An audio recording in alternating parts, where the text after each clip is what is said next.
E aí pessoal, tudo bom? Vamos continuar aqui, a parte 2 aí de função. No último vídeo aí a gente começou a falar sobre a parte de estudo dos sinais da função, né? E ficou a continuidade dessa parte dessa matéria para o vídeo de hoje, beleza? Bem, o que nós falamos sobre a parte de estudo dos sinais da função no vídeo passado, né? O estudo dos sinais da função consiste em fazer um estudo mais vamos dizer assim, perfeito em relação à parte da imagem da função, né? A imagem assumindo papéis de valores positivos, negativos ou nulos. Então, a gente vai começar o vídeo a partir desse ponto aí, que foi a última coisinha que nós falamos no vídeo passado, beleza? E a partir daí a gente vai finalizar a matéria hoje, dando continuidade ao conteúdo de função afim, beleza? Bem, o que nós ressaltamos em relação à parte de estudo dos sinais da função, né?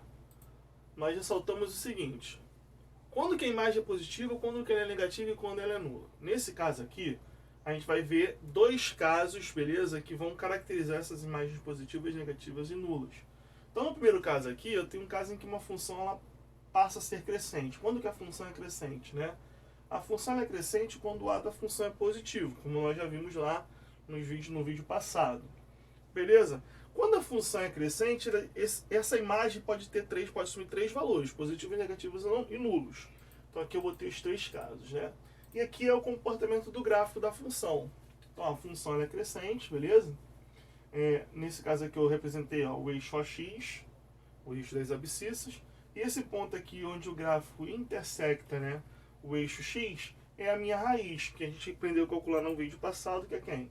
Menos B sobre A. Então, menos B sobre A sendo a raiz, então tem valores que estão à direita da raiz e valores que estão à esquerda da raiz. Então, perceba uma coisa, ó. Quando que a minha imagem ela é negativa, ou seja, quando o y é negativo, nesse caso, quando a função é crescente, a minha imagem é negativa, para todo x que eu encontrar, né, menor do que a minha raiz, ou seja, a esquerda da minha raiz caracterizam imagens, né, valores de x à esquerda da minha raiz, caracterizam imagens negativas. Se eu tiver valores de x que estão à direita da minha raiz, ou seja, sejam maiores do que a minha raiz, isso vai acabar caracterizando imagens positivas. Por isso que o f de x é positivo à direita da raiz. E, né, a minha imagem é zero, ou seja, minha imagem é nula, para quando eu tenho o valor de x sendo igual à própria raiz. Ou seja, então tem três casos aí, né? Imagens negativas, imagens positivas e imagem nula. Beleza? Então a direita da raiz é positiva, a esquerda da raiz é negativa, né? Sobre o eixo x é zero, isso acontece quando a função é crescente. Tá?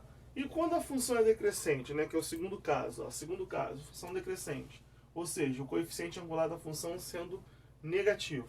Também temos três casos, ó, os três casos aí. Beleza? E como é que é o comportamento do gráfico? O gráfico agora tem esse comportamento aqui.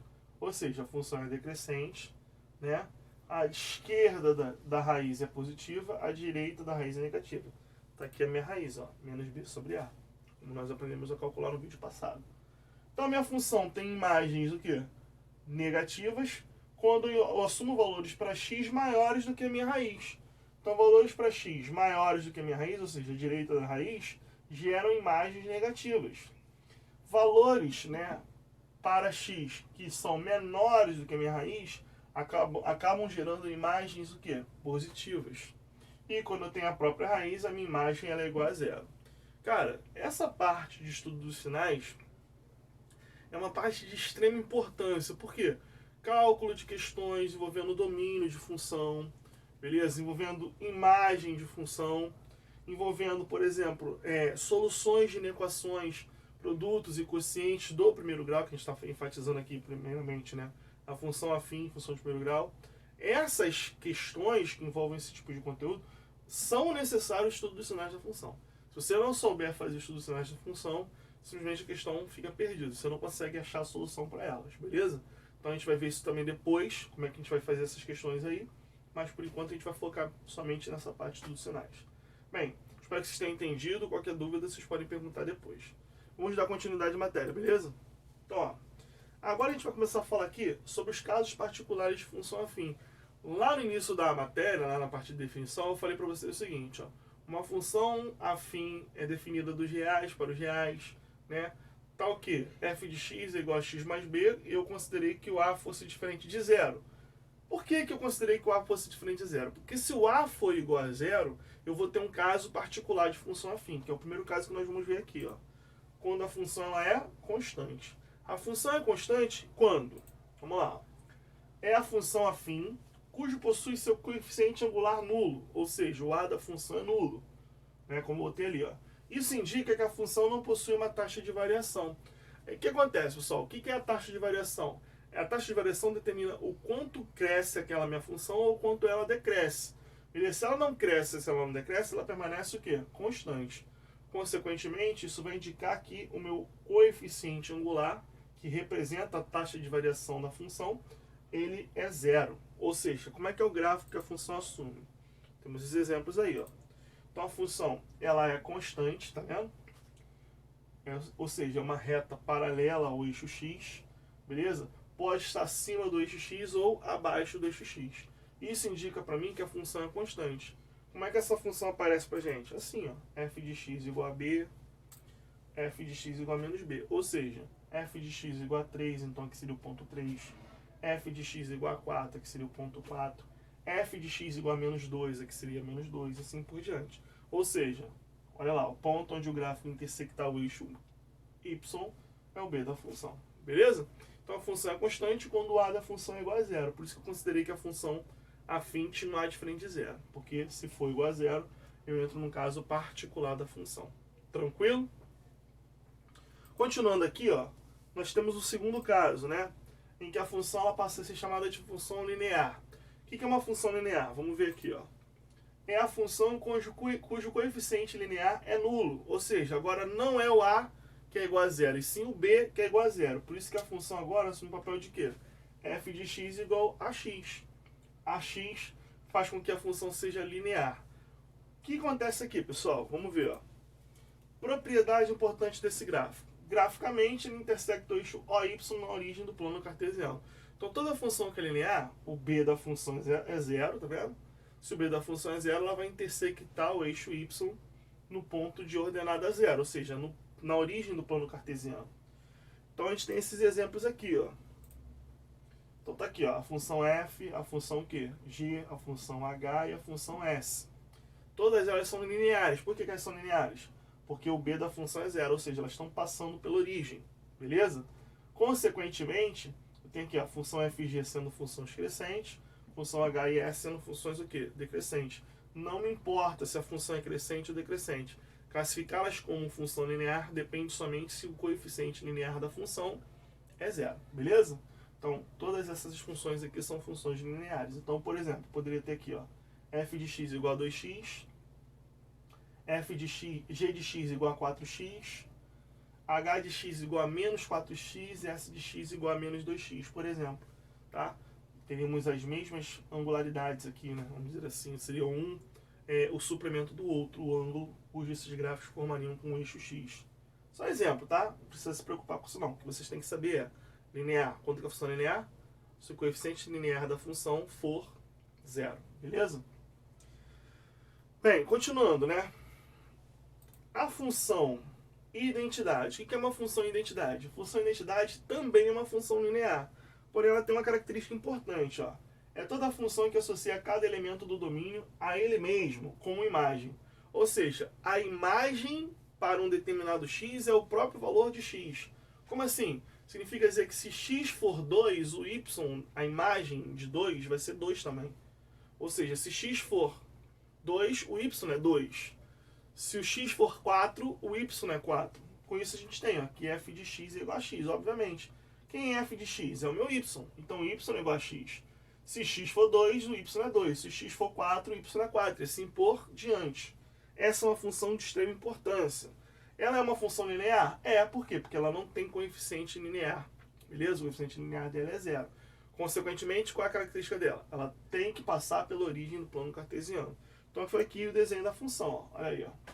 Ela está passando por onde? Ela está passando pela origem. Beleza? Ela é uma função linear com uma característica extremamente importante. Qual é a característica dela? Qual é a propriedade que essa função vai trazer para a gente? Então tá aqui, ó, propriedade.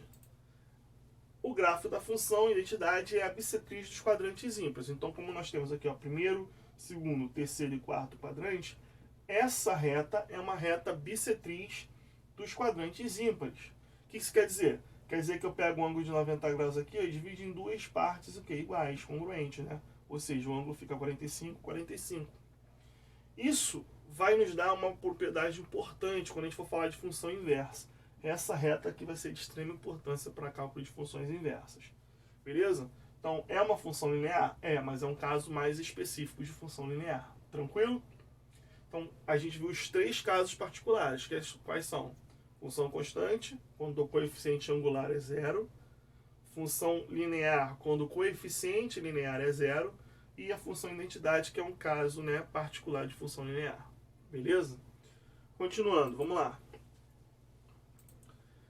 Posições relativas entre retas. As retas, pessoal, possuem posições relativas entre elas. Então, quando eu considero duas retas, na verdade aqui eu estou considerando o quê?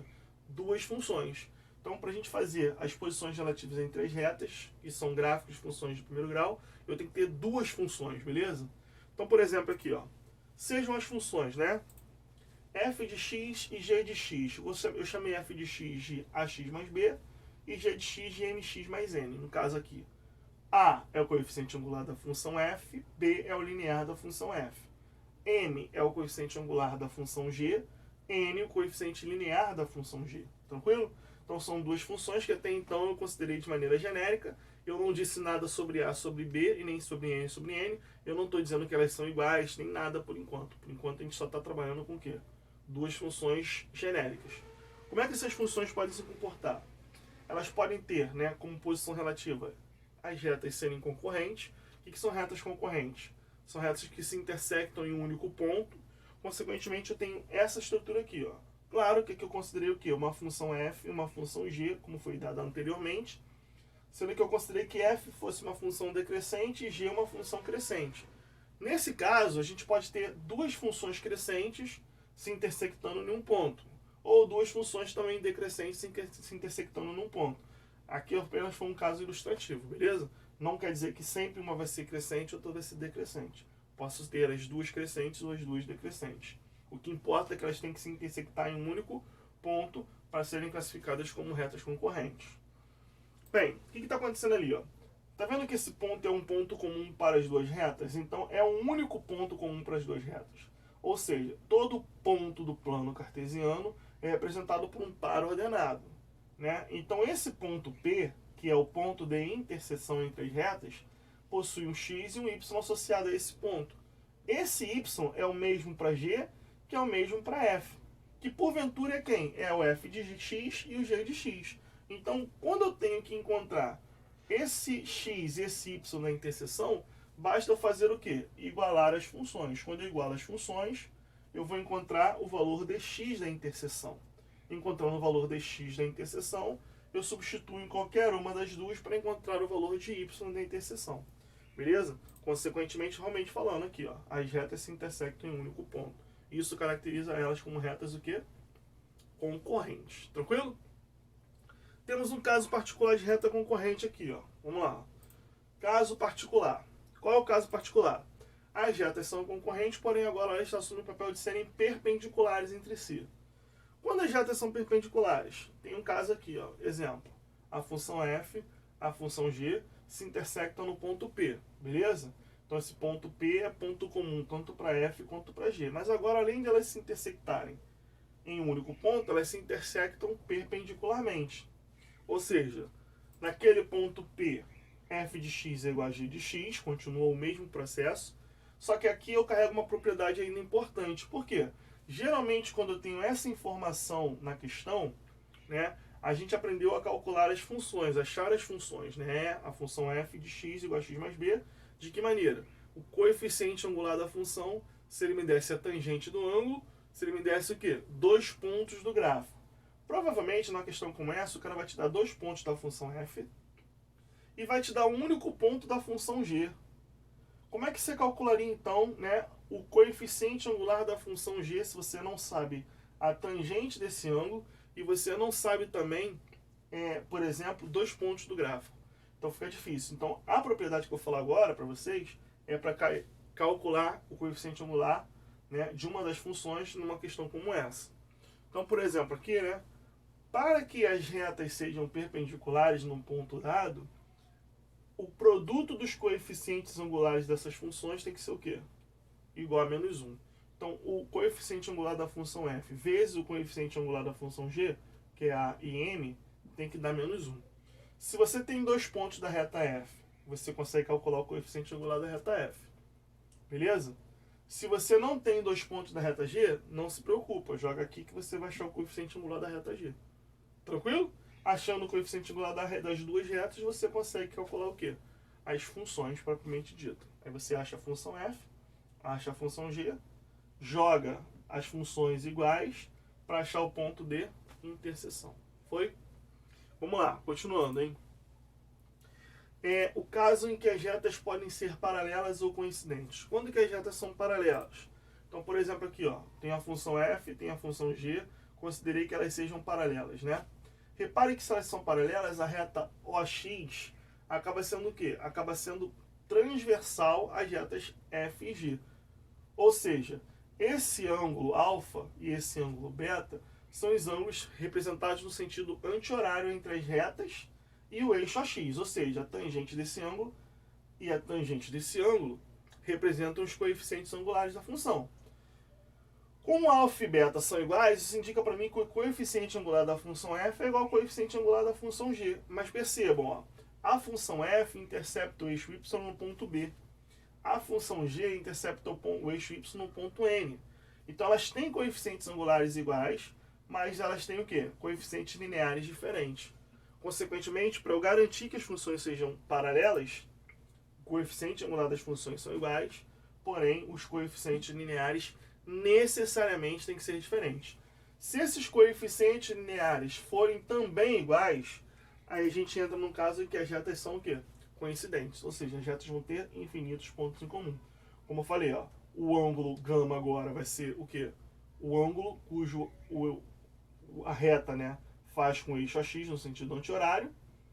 A tangente desse ângulo é a mesma tangente para f quanto para g, ou seja, os coeficientes das funções, coeficientes angulares das funções são iguais, e elas intersectam no mesmo ponto, ou seja, b igual a n. Nesse caso, né, o que nós temos? Para que as retas sejam coincidentes, os coeficientes angulares são iguais, bem como também os coeficientes lineares. Beleza? Então, pessoal, essas questões que nós vimos aqui, a gente vai ver depois alguns exemplos de questões também. Eu vou lançar questões para vocês online para vocês tentarem fazer. A gente vai tentar resolver também. Eu peço um pouco de paciência, isso aqui dá trabalho para fazer. Mas o nosso conteúdo se encerrou aqui, beleza? Espero que vocês tenham entendido e até a próxima. Tchau, tchau.